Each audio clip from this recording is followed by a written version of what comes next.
Hi, boys and girls. Thank you for coming and tuning in one more time. I have another wonderful guest, and he goes by the name of Ahmad. I do. How you doing, Ahmad? I'm good. How are you? I'm great. Thank you for coming to the Funky J. Thanks for having me. No problem. So let's just get right into it. So tell me a little bit about yourself. I'm a singer, songwriter, producer, engineer.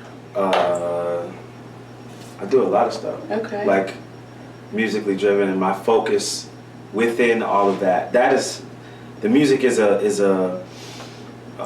one avenue that I use to speak to people about purpose. Like music is the gateway, but the message is purpose. Okay, cool. Yeah. I like that. How long you been doing it? What I'm doing now, only about maybe 5 or 6 years, but I've been doing music since I was about 13. Wow. Yeah. Where are you from? I tell people I'm from the United States of America. Okay. Because I was raised in Atlanta from 6th grade to now, of course. But before that, I lived in like a few different other places before I moved here. I was born in Texas though. Okay. I lived in maybe 6 or 7 different cities before I actually moved to Atlanta. To Atlanta, yeah. I know how it is. That's how I was growing up. But with having that experience living in different places, it kind of helps involve you, doesn't it? Yeah, it does. It helped instill like some culture in me. You know what I mean? Like Atlanta was a culture shock because I was so used to mixed atmospheres and multicultural schools and all that kind of stuff. But then when I moved to Atlanta, everything was predominantly black. When I first moved here, until I was able to branch out and see the different sides of town where they have different nationalities of people. Yeah. Okay. So you said you started singing since you was 13. Was you singing in the choir? Did you sing at the parties? How did it start? It was church. Okay. It was church. It was Elizabeth Baptist Church. That was the first church I really started singing in for real. Okay. Now, when I was singing when I was a kid, but everybody mama put your kid in the choir. You know what I mean? Try to give them something productive to do. Like, I had joined the choir when I was a baby, but I don't even remember if I could sing then. But when I joined Elizabeth Baptist Church, when I moved to Atlanta, that's when I really started kind of tapping in. Okay. Yeah. Do you still sing for the church now? Not that church. Not that church, but Yeah. you do sing in the community? Yes, I sing at Victory World Church. Congratulations. The greatest church on earth, by the way, just so you know. Oh, by the way, my guest, we are periscoping on his phone, so that's why my attention has been, and I'm so close to him. Yeah, me too. Periscope, what up? I only got 2 people, I think. Is that how many people are watching right now? I think so, yeah. Yeah, so I need some more people. I need everybody to tell somebody to tell somebody to tell somebody. What is your name on Periscope? My name on Periscope is Ahmad Music, JHMADMUSIC. Okay. Tune in. Yeah, Periscope is the new best thing popping. It's live. I'm about to start doing. I was trying to do it before he got here, but it wouldn't connect to my laptop. So, all my guests, I hope that y'all go ahead and download it, and like he said, follow him, and then follow me too. Yep. Right. But what did you tell the people how to follow you? Well, I don't know just as yet because I was trying to get the download up. So give me a moment and I will. And his phone is. I see all of my froze. Yeah. It's perfect for selfies. It is the perfect selfie. Yeah.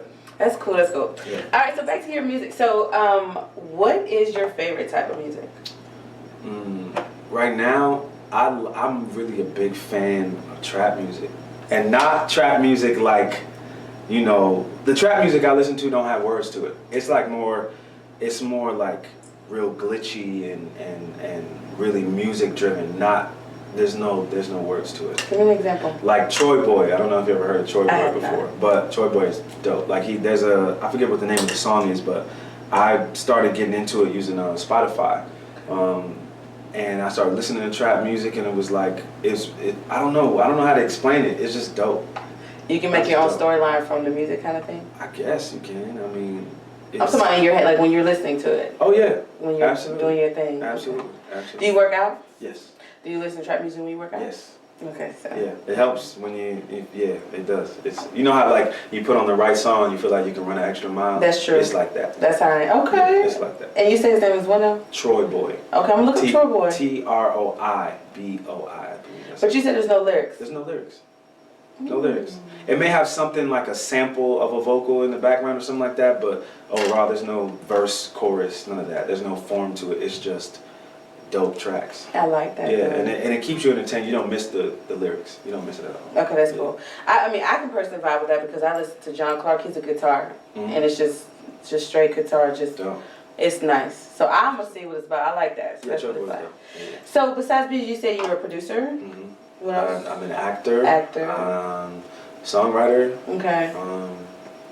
Vocal producer. Wow. Whatever music based thing, I do that. Now, is that because when you started singing, you just like adventured in all that because you wanted to kind of control the way you were going, or was it just an interest? It actually started because I was writing songs with a couple producers based out of Atlanta who are really dope, and the only problem was when I wanted to start doing my own music, it was like pulling teeth trying to get tracks from other people, from those people that I was writing songs for.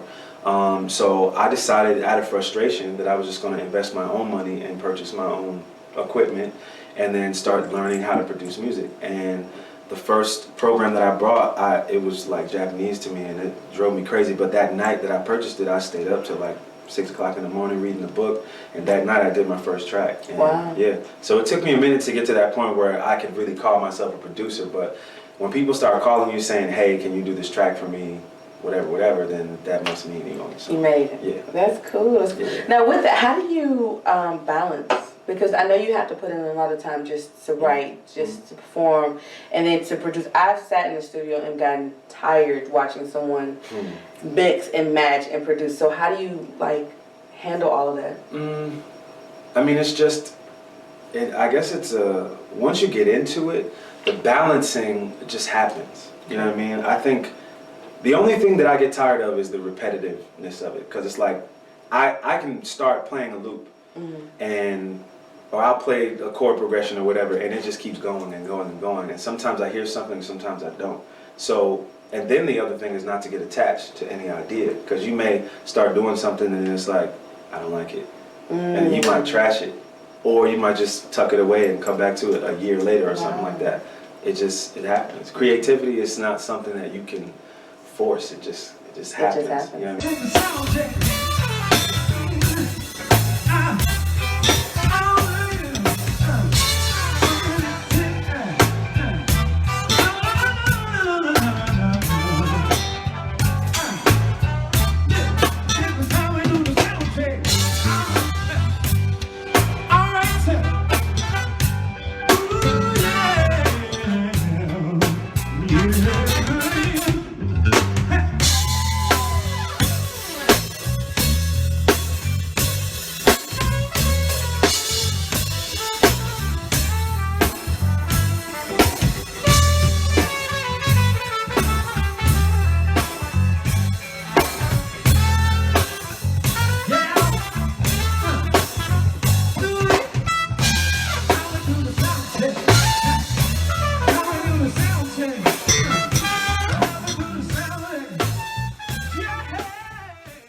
Who all have you worked with in this industry?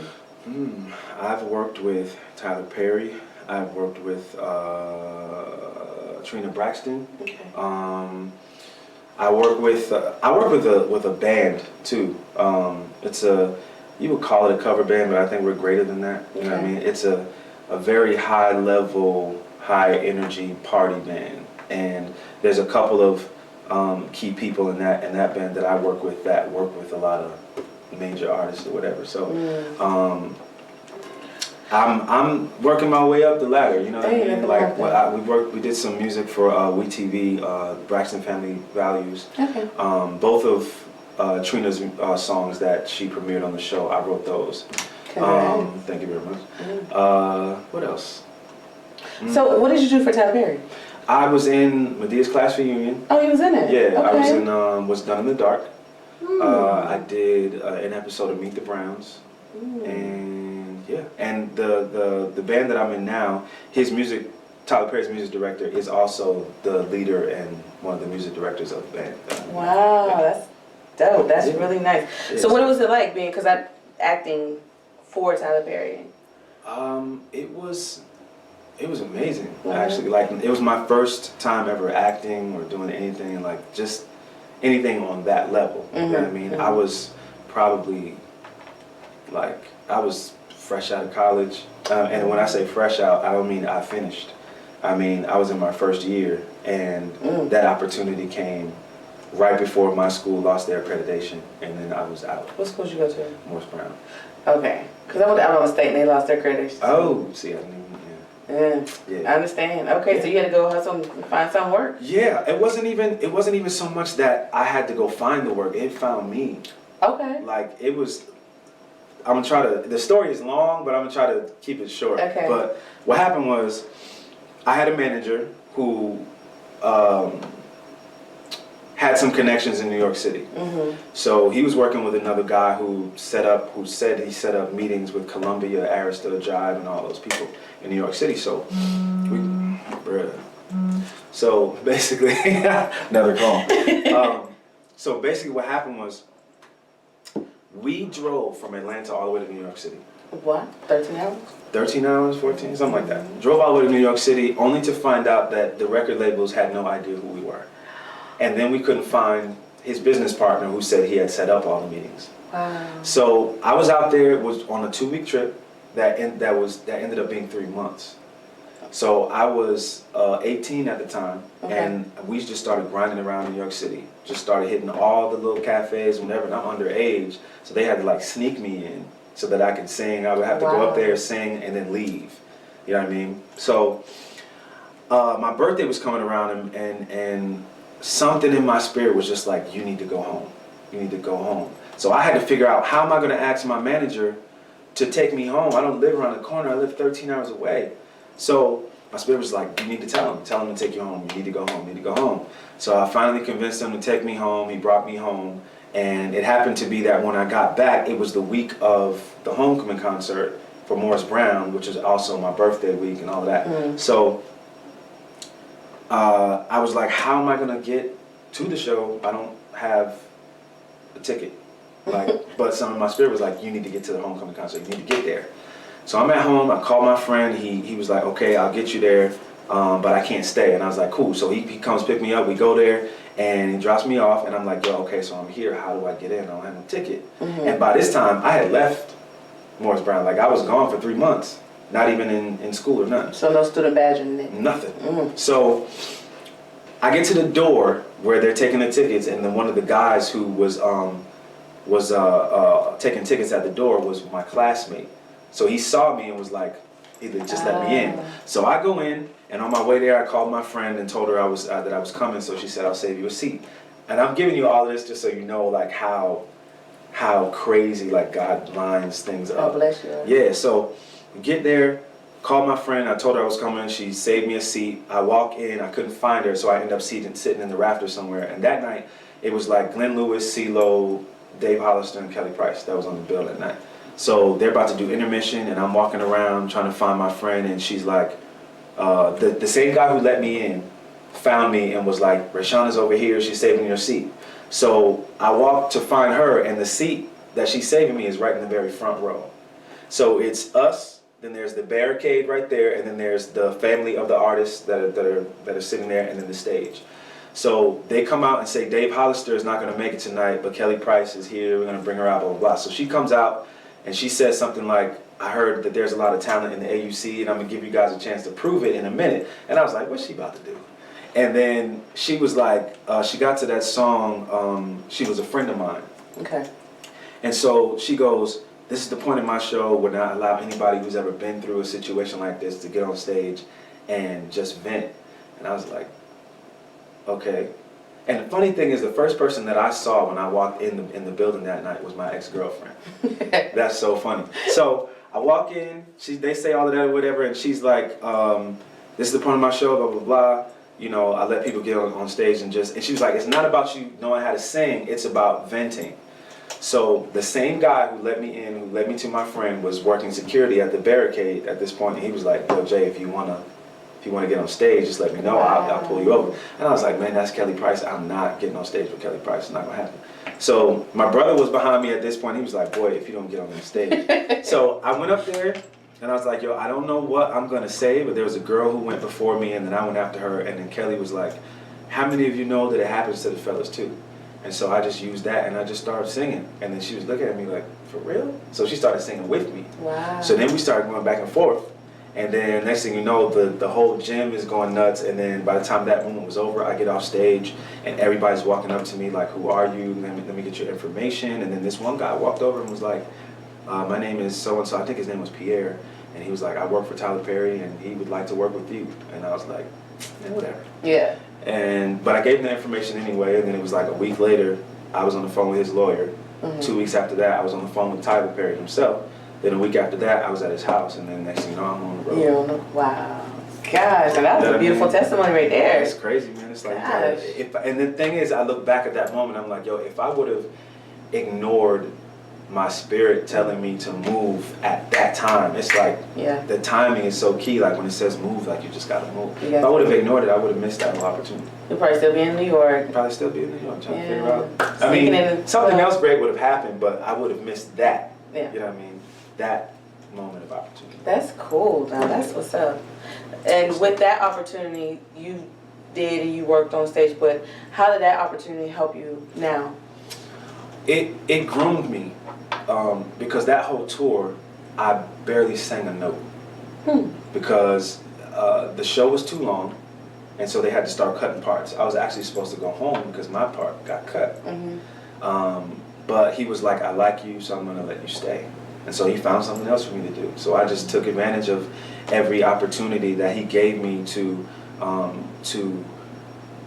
use my gift and my talent. And I was singing background, and I got a chance to sit back and watch veterans like Chandra Corelli and Cheryl Pepsi Riley and Tyler Perry and Terrell Carter and all these other people. I got a chance to watch them do what they do for a year and a half, just sitting back there, just watching them and just seeing how they act, their professionalism, how they hone in on their craft, how they sing their songs, how they perform, how they just mastered the stage.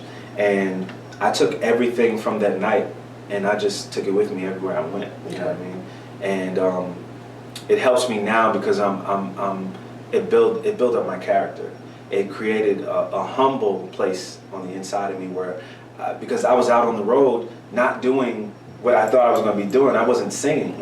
I was just learning. I was just learning. You know what I mean? So it caused me to be humble, and it caused me to really accept every opportunity that I'm given, even if it doesn't look like what I think it should look like. That's cool. That's cool. With that though, being actually on the scene and doing everything in the way that they are doing, is it what you expected? Where did they go? I don't know where they went. What happened, Periscope? Periscope just disappointed us. They just left. They didn't want. They said I was talking too much. They'll be all right. They'll be back. They'll be all right. Yeah. Wait till I sell the first million, and they'll be all over. All them hearts. Yeah. Gonna be. Hearts go up. Well, my fans are still here. Yeah. Don't wait till people make it to start supporting them. People support them from the bottom, and then when they get to the top, they remember you. That's true. Yeah. That is very true. So you're saying, is it what I thought that it would be? Yes. Actually working with someone behind it, because we see it on TV and we hear interviews and things of that nature, but to actually live that and deal with that every single day, is it what you thought it would be? You know what? I didn't really have an expectation. You know what I mean?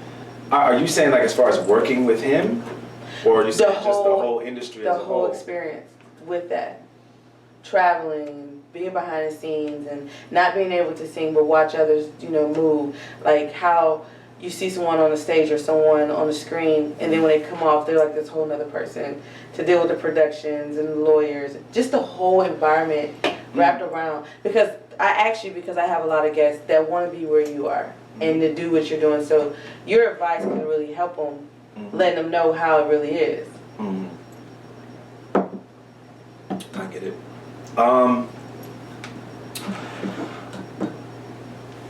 Was it?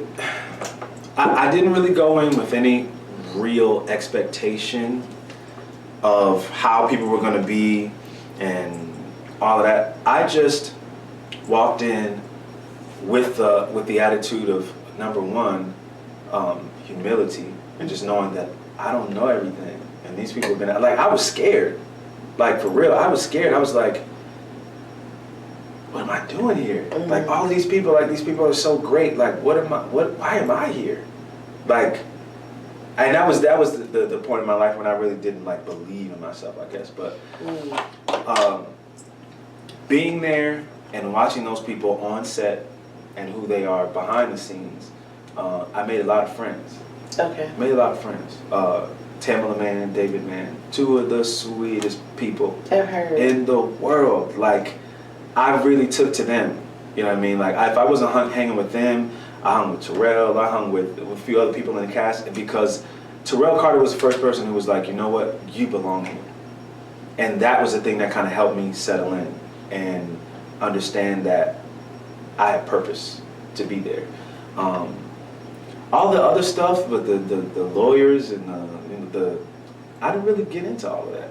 Okay. I didn't. It wasn't really like a thing for me. It was like, I'm gonna go here and I'm gonna do what I come to do, and I'm gonna learn all that I can, and just try to take it to another level, basically. I got you. So is this something that it just kind of ended, or would you go, like, you just wait for a call back kind of thing?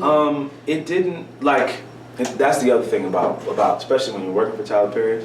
The main question that everybody wants to know, if there's a show that comes out that you're not in, what happened?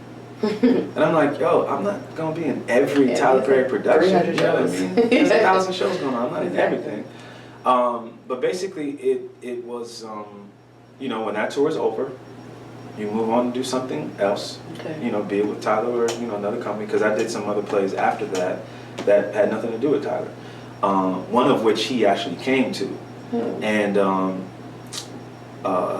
soon after that, I mean, I got another phone call to do some extra work. Not extra, well, yeah, it was extra work. It started off as extra work for Daddy's Little Girls. Okay. And then I ended up going from being an extra to being Idris Elba's stand-in for that movie. Okay, I can which see that. led to the whole What's Done in the Dark tour. Okay. Because he offered me that job, and then it didn't happen. And then that's a long story too. That's okay. Yeah, we don't have enough time. I got stories, man. It's good though. Yeah. That's what's up. So you could just call Tyler right now and was like, "What's up, homie? Let's go play PS4." No, can't do that. Mm-hmm. But y'all have he knows you. You have a good relationship. Absolutely. That's good. That's Absolutely. good. Yep. Hey, thumbs up to that one. He's never been like, he's very selective. Like, he don't, you know, it's almost like he's got to choose you to be his friend, like that. You know what I mean? Okay. Like that inner circle. Yeah. Okay. Yeah, but you know, when you meet him, you understand that to be in his inner circle is not really, you know what I mean? Like, it's great, you know, if you are, you know, that's awesome. But when you meet him and you get a chance to see who he is personally, it's like any time that you can spend around him is cool. You know what I mean? If it's for a moment, you know what I mean? Because either you're gonna laugh, or you're gonna learn something, or just, you know, anything. He's those type of people, and the people who he has working with him and that he keeps closer to him are the same kinds of people. Oh, okay. Yeah. Yeah, well, that's cool too. Like, his story alone is a powerful story. Yes, it is. But it's a blessing because I know a lot of people, especially here in Atlanta, try their hardest to get to the Tyler Perry. Mm-hmm. You know, it's like its own little island. It is. You know, and everyone wants to be on that island. You know, so Yeah. big ups to you for making it. And that's when people ask me like, "Yo, how did you do that?" It's like, I can't even.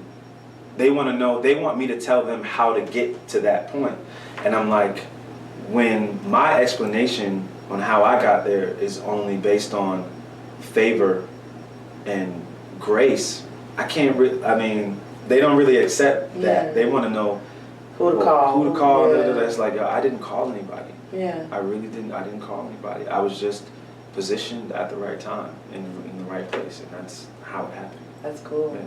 That's all right. I've been so many places in my life and time.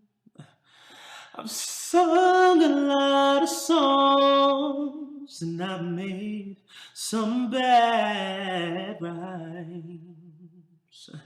I've acted out my life in stages with 10,000 people watching. Oh, but we're alone now, and I'm singing a song for you. I know your image of me is what I hope to be. I treated you unkindly, darling, can't you see? There's no one more important to me, darling, can't you see through me? But we're alone now, and I'm singing this song for you. So what do you have for your future? My future, I am working on a project right now called Power. Not the show. No, not the show. Not the show. But hopefully they'll hear it and want to use it as a theme song. Hey now. Working on a project called Power that kind of started because a friend of mine asked me to do a show, and I didn't have any music for the show because I was just somewhere else, not focused at all, and I wasn't creating music. And she called me and asked me if I would do the show called Writing Sessions, and I agreed to do it. But then I said I don't want to go up there with the old sound anymore. I want to go up there with something new. So it kind of charged me to start creating again, and from that one song brought about the desire and the need to create a whole project. Mm-hmm. And so I'm working on Power right now, and I am working on the release party for the video that I just shot not too long ago, which is going to be on my birthday next month, October 29th, at the Basement from 8 to 11. If y'all are paying attention, if y'all see this before that time, I don't know when this aired. Okay, cool. So yeah, and then I'm doing like a big clothing drive for the homeless, because I know it's about to get cold, and you know, we want to make sure that people bring blankets and hats and gloves and clothes, everything. Okay. So that's what's next in the immediate future. Well, I like the idea. How do you get involved with you to give clothes? I always love that. Come to the party. The Basement is located at 1375 Chattahoochee Avenue. I believe it's Avenue or Drive. Where's that? It's right off Howell Mill.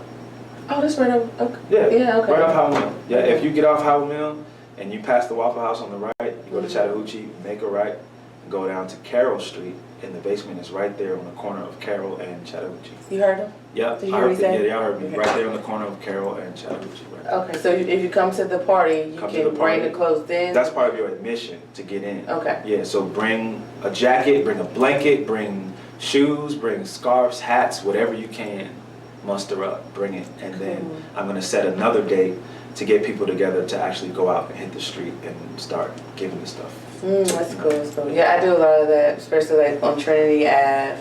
Yeah. At the men's shelter. They are off the chain. Yeah. They are so honest. And they don't like it, they don't want it, you know. But I respect it and I love it. I love giving back to the homeless. So that's a good thing that's that you're doing. That's a big passion of mine. Like, good. Because there's a lot of homeless like close to where I live, and like Memorial Drive, there's like a couple bridges, and like I drive through there sometimes, and it's like people under the bridge just in blankets and boxes and things like that. I'm like, yo, it's rough. Yeah, it's rough. Yeah. And it's like, yo, if ever you have a desire to even fix your lips to complain about anything, just take a drive through there. That's true. It'll put things in perspective. It will. That's cool. Yeah. How old are you? I'm okay. Yeah. I'm 32. Oh, 32. Boy, you young. Yeah. You still young. That's a good thing. Okay, that's good. That's good. Are you single? Yes. I'm single. He's single, lady. Yeah, I'm single. Oh, what do you look for in a woman? What do I look for in someone honest, someone fun, someone who is okay with accepting a man right where he is and will help him to become the person he's supposed to be. Oh, said a mouthful. Yeah, that's heavy because a lot of people, they want, it's like, you look at the finished product, other people's finished product, but what you're not looking at is the process. So it's like, don't overlook my process of becoming. Rock with me while I'm in the process of becoming, and then when I become, you're entitled to everything that comes along with that. You know what I mean? It's like, people don't build anymore. Right. They want what they want. Gratification. Yeah, this is not a microwave. This is a slow cook. This is a rotisserie type of situation. You know what I mean? But rotisserie always says better than a microwave. It does, and it's better for you. But yeah, just somebody who's driven, somebody who has their spirituality intact, someone who understands that they have to be whole by themselves before they can join with me. I had to learn that the hard way, but I learned it, and working it on. Y'all hear that, ladies? You gotta be a strong, powerful, fully whole body individual. That's a blessing. That's a blessing. I mean, because a lot of women. Let me ask you. You live in Atlanta. Yes. It's 16 girls to one guy. Something like that. So do you have like the 16 women that are always like throwing themselves at you? Especially the fact that you're seen, you're handsome, you're dark, you're tall. No. Do you have kids? I don't. Yo, okay, real talk. So I was at this spot, and I was at a beat battle or something like that. And so I'm standing up against the wall, and I'm talking to this young lady, and I just, struck up a conversation with her out of the blue, and she was like, "Are you single?" I said, "Yeah." "You got kids?" "No." And then she was like, "Are you gay?" And I was like, "Oh my God!" She went right for it. Goodness. She was like, "Are you gay? Like, do you have any like? Is there something wrong with you? Like, what's happening?" You're dying. And I'm like, none of the above. I'm completely straight. I'm single. I have no kids. None of that. And I guess to her that was just something unheard of. Like, what's wrong with you? You got something got to be wrong. It's like, no, I think that something's wrong. It's just that I have standards, and you know what I mean. I just don't believe in settling. You know what I mean? Yeah. And there's nothing wrong with that. But in Atlanta, being from a female's perspective, that's what I want to ask you.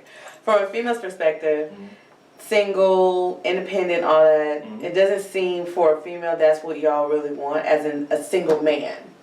Like because you have such a pick of a litter. Atlanta is a grown man's playground. So you can literally get any piece of candy that you want and how you want it. But it's like, so we, in our mind, we're like, oh, well, they don't really want nothing serious. So we just kind of like switch our gears from even looking for a man anymore. Because there is a lot of homosexuality. There is. And there's a lot of men with a different variety of women, plethora of women. Yes. So we automatically just tell ourselves, well, they ain't shit. Well, this is the thing. There are a lot of women here in Atlanta, and we are outnumbered. But just because it's like real men look for quality in a woman. You know what I mean? And it's it's hard to find sometimes. You know what I mean? Because a woman, and it makes sense what you're saying. It's like a woman wants to present that quality. A woman wants to present, her best self. But if she doesn't have any faith that there are actually good men who are worthy of seeing that part of her, then maybe she'll cease to become that. I don't know. Maybe that, I don't know. But I just feel like if you understand that a man who knows what he wants is gonna come and seek out the one that he wants, it's like, I don't know. I could talk about that kind of stuff all day long. Because it's like men who are still playing around wanna make sure that, for instance, this guy said to me, "Yo, I moved to Atlanta, and I was mad." I was like, "Why?" It's like, "Cause I moved here married. I shouldn't have did that." And I was like, "You're joking, right?" He was like, "Nah, man." He was like, "The women here, there's different kind of women here. Like they're independent. They got their own stuff. Blah blah blah blah blah blah, and all this other stuff." And I was just like, "Yo, but it's like I just believe in finding the one. I don't believe in all that." Date this person, that person, this person, that person, all. I just want to find the one person that is for me. And I have dated and been in relationships with the wrong people before. And my last relationship just kind of taught me to wait. You know what I mean? Because when you're focused on the relationship that you really are supposed to be in with your soulmate, and you go through a horrible relationship where, you know, you're broken and you lose yourself in the relationship and all of that, it's like you got to be careful not to join yourself with the wrong person. You know what I mean? You don't want to do that, because then you've wasted time. But see, I think it's the way that you think. Because the way you're thinking right now is different. Like your friend, like he said, like, I came married, I should not come to Atlanta married. Mm-hmm. His mindset wasn't set on that, finding that one. Because if he really felt that he found that one to be married to, all these women wouldn't even matter. Or maybe he's not strong spiritually. True. But it depends on where his spirituality lies, as in how he believes in his spirituality. Does it make sense? Like, he can, a lot of people, and I have, you know, I deal with people all the time, and I hear people speak on spirituality like putting on clothes, but they take it right off at the end of the night. Yeah. So it depends on his level of what he believes in and how he believes in it. Yeah. So I kind of understand that, but at the same time, I feel like men are visual creatures. I believe that. And I also believe that even if you're married and you're with the one that you love, you have the entitlement to look and to see. That's no problem. But when you start going beyond that, then it's something within you. So is it something going on with the wife? Is it something that he just is being selfish and wants to add on to? Do you see what I'm saying? Because from a female, we're like, oh, okay, you're married and you really are sitting here, like your wife, like, and it happens all the time. Like, I can be in Dunkin' Donut and a guy will be with his wife holding her hand and staring at me like, hey, like I'm supposed to walk around the corner, come back and, you know, put my number in his left pocket. Yeah. And it just amazes me that men have that mindset. That's something that particular mindset is not something that I even understand. I don't know. I was just raised different. Okay. I don't know. Like, I listen to certain conversations that men have where they say certain things that I just would never do, never really thought about or whatever. Not to say that I'm, you know, the perfect guy or anything like that, but I just hold women at a different standard than most men do. Like, I was raised by, you know, a single mother, you know what I mean? And I just watched some of the things that she had to deal with, and I little did she know I was paying attention to every little thing that was happening. And we got one viewer. And hello, the one. And you know, it just kind of taught me to value and respect and appreciate women on a different level. And then, you know, I'm not exempt from being a man. Like, if I've been in relationships where I see somebody who I think is attractive or whatever, and I look, but it's not like, oh my God, I gotta have her. There's enough in the world that is attempting to corrupt my spirit already. I mean, sex is driven everywhere. You see half-naked women everywhere. You see it's everywhere. You can't even turn on TV and watch your favorite show without seeing something that's sexually driven. So for me, I had to learn and am learning how to protect what I watch, protect what I listen to, protect where I go, because I know what type of man that I want to be, and I know that for number one, I'm not doing it for anybody else's gratification. I don't care who it is that I end up with. I'm not doing it for her. I'm doing it because I know that I can't be the person that I want to be without having the character that it takes to say no to certain things, to walk away from certain things. You know what I mean? So you're really like the last of a dying breed. I'm not, though. I'm not, but there's so many other brothers who are like for real about it and really, you know, how do you have find that them? character. Where are they? Go to church. Well, no, don't. I'm telling you. No. And I'm not just saying go to church like to find a man. To find a man and none of that other stuff. I'm saying that there are good, quality, godly, driven people who you might. Okay, it's like this. There was a post on Instagram and Facebook, one or two, that said something like,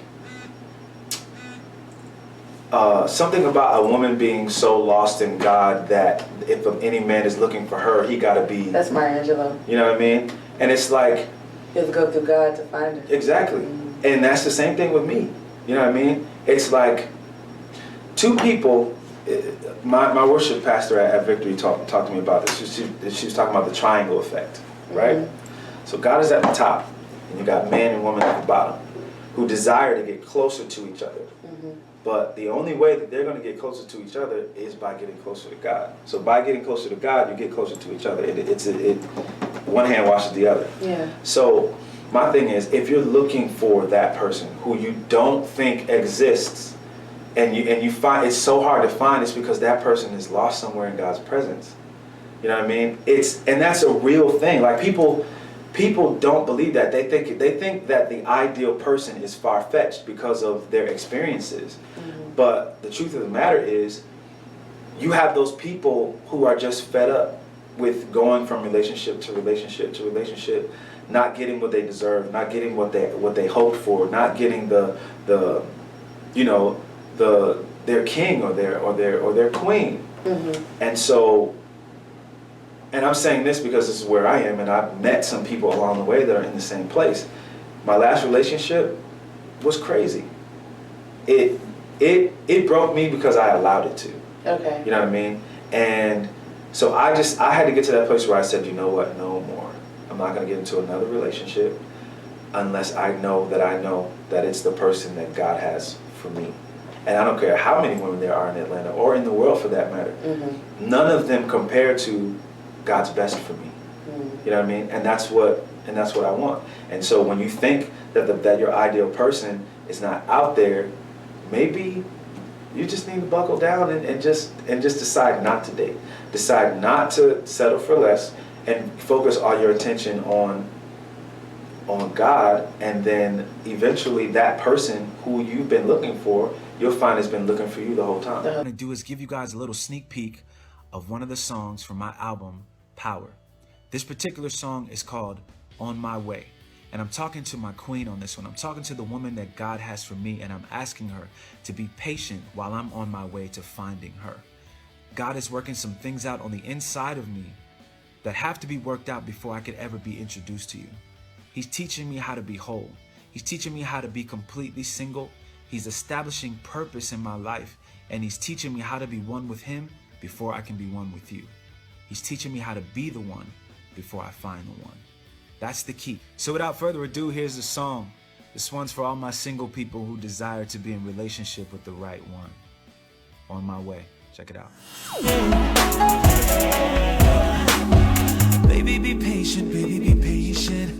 I know that they gon' be trying to get at you cause you're amazing. Just hold on. Baby girl, stay low-key. Go ahead, surrender your heart to the king. Only way we gonna fly in this thing. Christ in the middle and us on the wings. One day I'm gonna pull up when you ain't thinking about it. Sweep you off of your feet like I've been taking karate. Yeah, and it'll be worth it. And we gon' have purpose. And I'ma show you why it never really worked out with any other person.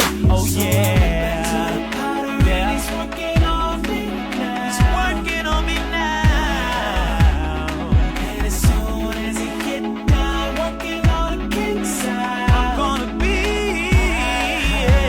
on my way.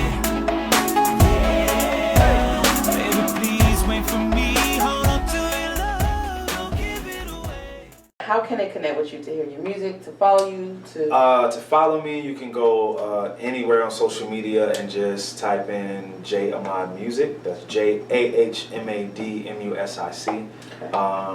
My website is under construction right now. It's jahmadmusic.com. It is coming soon. Okay. And Periscope? Yeah. Periscope at J Ahmad Music. Reverb Nation at J Ahmad Music. Okay. Everything is. And YouTube is J Ahmad Music as well? YouTube is J Ahmad Music. All right. So how many songs do you have out there right now that they can go listen to? The last EP that I released was a few years ago, and it's on iTunes, so you can go listen to that. Okay. But the sound has matured and grown a lot since then. Like, this album is a lot more personal. I just kind of dug a little deeper to really talk about personal issues, but in such a way that is relevant to everyone. Okay. You know what I mean? So It's that's real coming. experiences. Yes. Yeah, very real experience. Okay. Yeah. I do have this one thing that I have this wonderful young lady. Her name is Christian, and she has this powerful movement. If You Knew Me. It's a bullying campaign. It stops bullying and basically is driven from if you knew me, if you didn't hate on me, if you just did not like me because of the clothes I'm wearing or the way I wear my hair, and we were able to get along and come together as one. That's what her movement is, and I think it's a powerful thing. So That's actually pretty dope. it is. Yeah. It is. You should follow. Her name is Christian. Christian, you rock. Christian If what? You Knew Me. You follow her right now. It's her campaign on IG and Facebook and Twitter is If You Knew Me. So if I just go at If You Knew Me, She'll come on up. okay. I gave myself a social media break this week, and I'm looking you for deleted my, it off? Yeah. I've done that before, but that's not gonna happen. It's not gonna happen. Well, I deleted my personal, my business one. I didn't delete it. I just deleted it from my phone. Yeah. So, but at If You Knew Me. If You Knew Me. But it's a powerful little campaign. She came out here, she spoke, and I told her for every guest that I have come out, I will ask them that because she basically wants people to understand who they are. Yeah. And, we put on this good front and this good foot and, because we don't want to be bullied. We don't want to be disrespected. We don't want to be joked on or considered lame or whatever. So she's pushing it where, like, this is who I am and this is who I will be. Yeah. So with that, out of respect for her, if I knew you, what would I know about you? One thing. One thing that you would know about me, if you knew me. And I mean really knew you. Not sitting at this Funky J Cafe. If you knew me. That's a really good question.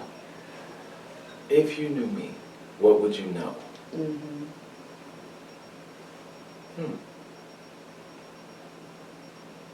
I don't know. That I'm not perfect. That there's so many things to say. Like, what would you, I don't know.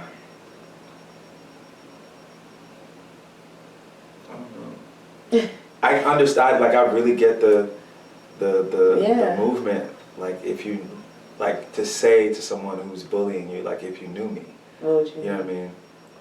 You probably wouldn't want to bully me. You know what I mean? I'm pretty cool, so. I don't know, like. You have to give me something. Like, I'll give you an example. Okay. A story that she had told me. Yeah. She was being bullied when she was younger. Yeah. And her mom's one of those, just like my mother, like, you're not gonna mess with my child. Yeah. So her mother, after, certain time went by, her mother finally approached the child. I think she was in elementary or maybe like beginning junior high. Yeah. And the girl, once her mother, Christian's mother, approached the young lady was like, wow, I wish my mom cared or loved me like that. Yeah. And then, both sides were just kind of like, okay, So it made Christian and her mother realize, that this young lady was really hurting and was really just fighting for love. And then when she seen the love that Christian's mom had for her own child, and was willing to come out there and fight for her, she realized that that's what she really needed. Yeah. And so if you knew her, you'll know that she just needs love. Yeah. No. That's really good. Yeah. I mean, I guess if you knew me, you would know. I don't know. That I used to bully people too. You was a bully? I was a bully. Why was you bullying people? Because I understand now that I was bullying people because I was angry, and because I wanted to fit in with a certain crowd of people that I was growing up around, and that's what they were doing. You know what I mean? So when I rolled with them, I did what they did. And growing up without a father, every male that I encountered was a bit of an influence. Okay. You know what I mean? But after I figured out what I was actually doing, I started looking up to other men, but they were more so men of power, and men who had character, and men who understood that what I needed was a mentor. You know what I mean? So that I knew what to do with that anger, from my father not being around, to me not even understanding and all that. I was doing it because I was trying to fit in. That's why I did it. Yeah.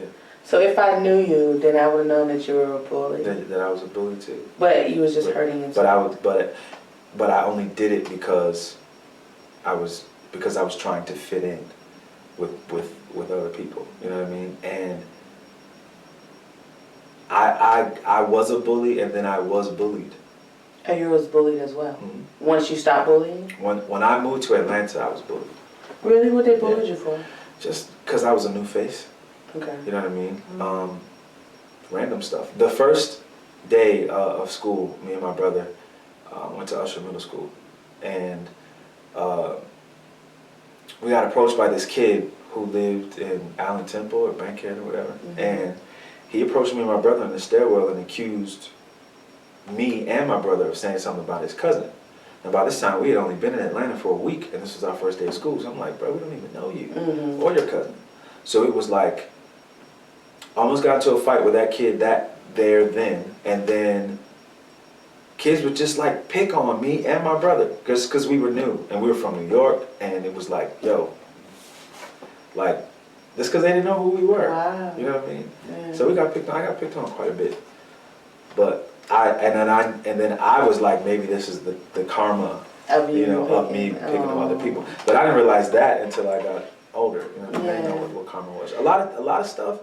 By the time I turned 18, I realized what I was really doing. Okay. You know what I mean? When I found myself attached to managers that you know were trying to manage my career, it was because I was looking up to them as a father figure. It was something I never had. I never had a guy care. You know what I mean? So I would look up to them, and I realized that maybe I was getting bullied when I moved to Atlanta because I was bullying other people, and I needed to see what it felt like. Yeah. You know what I mean? So, but now I have a soft spot for stuff like that now. Yeah. You know what I mean? Because it's real. It's very real. Well, I hate that you got bullied, and I hate that you bullied, but Yeah, I hate to. it made you a powerful man. Power. Yeah. There it is. So if you knew me, you would have known that I was bullied, and then I was bullied. I was bullied. Yeah, you said that twice. No, I didn't. I said you bullied, and I said it twice. No, I didn't. Yeah, you did. No. When you play it back later on, when you're editing, you'll see. Okay. But then you just do it again. If you knew me, you would know that I was once bullied because if you knew me, you would know that I was a bully because I was trying to fit in with other people, and that's what they did. And then you would also know that I was bullied as well by people who were probably going through the same thing that I was going through. Wow. Yeah. Wow. But I don't know. Well, we learn from our mistakes, and we grow as well. Yes, we do. Yes, we do. All right. Okay, sir. I only have one more other segment for you, and then I'm going to let you go. And I really do appreciate you coming out here and just sipping tea and spilling the beans with the Funky Cafe. Yeah. All right, so the segment I have is called Word for Word. Okay. So I'm going to ask you one word, and you tell me the first word that comes to your mind. Oh, wow. Okay. Okay. Power. Love. God. Grace. Love. Peace. Black. I gotta say the first word that comes to my mind. White. That's fine. Everybody says white. I had one guest, shout out to Tyree. That man said licorice. Wow. Yeah. I wouldn't have said licorice. Right? I was like licorice. But anyways, we'll move past that. Revolution. We need it. We need it's time for a revolution. I guess I gotta say one word, right? The first word. That's fine. Need. Yeah, need. Yeah. Fame. Can I give a phrase? Sure, why not? Not worth it. Not worth it. I think that was the best I've heard. Yeah. Okay. Yeah. Money.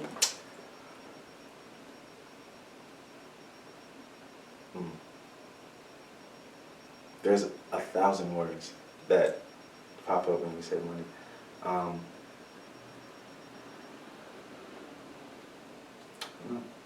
Freedom. Cool. Music. Passion. And the last one, most important, so think deep. Ahmad.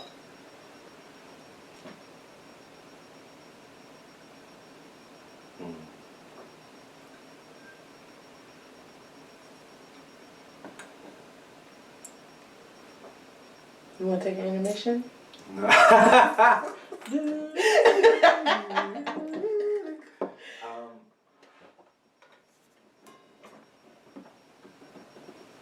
Blessed. There's a lot. There's a lot I could say. I mean, but the word blessed sums it everything up. I'm blessed. Your hit mine was in a tornado and it just pulled it right through the storm. Yeah. That was cool. Because it's hard to sum up one word when you know what I mean? Yeah. Well, especially with a lot of those that you threw out, it's like, one word? Because my mind multitasks. Mm-hmm. You say one thing and it says 11. You know what I mean? So I gotta try to pick and choose which one of them I'm gonna pull out. Right, I agree. Hey, I'm the same way. But hey, thank you. Thank you so much for playing the game. Thank you for coming out to the Funky J. Absolutely. And tell my guests one more time how they can reach you. You can reach me anywhere online, Twitter, Facebook, any one of those icons you see back there. You can reach me at any one of those at J Ahmad Music, JHMADMUSIC. Okay, and like you know, I will have his information scrolling below, so you can contact him, you can reach out, you can link up, you can see him, you can follow him, you can hear his beautiful voice, and that is what I would like to ask you. Can you leave me with a little sound? A sound? A little voice, a little bit of your voice. Can you sing me just a tweak of one of your favorite songs? One of my favorite songs. Okay. I was born by the river in a little tent. Oh, just like that river, I've been running ever since. It's been a long time coming, but I know a change gonna come. Oh, yes it will. Keep going. I mean, for me, yeah. It's been too hard living, but I'm afraid to die. I don't know what's waiting for me beyond the sky. It's been a long time coming, but I know a change gonna come. Oh, yes it will.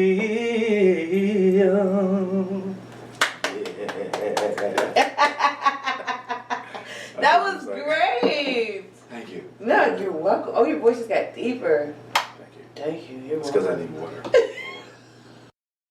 Okay, so here again. Hold on. Okay. Again, boys and girls, thank you so much for letting us come into your wonderful world and bless you with everything that was given to you today. And I want to give homage to the wonderful J Ahmad for coming out to the Funky J Cafe. Thanks for having me. You are so welcome. Funky Come back J. anytime. Funky J. Funky, yeah, I like It that. works. Now you do have to come back in 6 months so we can figure out what you're doing and where you've been and what's Yes, going on. Absolutely.